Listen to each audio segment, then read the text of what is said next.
Hello everyone, আজকে আমি সবজি রান্না করেছি। সবজির মধ্যে আছে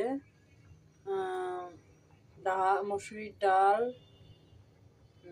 1 কাপ, তারপরে কাঁঠাল আছে অল্প করে, একটা বাড়িতে অল্প, তারপরে একটু করে দিয়েছি কাঁকরোল 2টা দিয়েছি, তারপরে একটা আলু দিয়েছি, তারপরে বাঁশকরল দিয়েছি। আমার অনেক দিন পর একটা নিরামিষ সবজি খেয়েছি। তারপরে এখানে দিয়েছি পরিমাণ মতন আদা, রসুন, গোলমরিচের গুঁড়া, তারপরে দিয়েছি ভাজা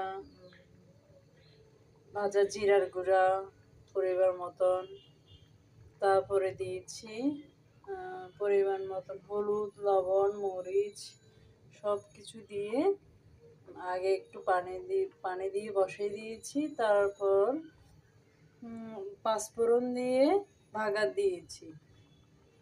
আপনাদের ভালো লাগলে করে দেখতে পারেন। বাঁশকরল অনেক মজা, কাঁঠালও অনেক মজা। এই সবজিটা পাইলে আমার আর কিছুই লাগে না।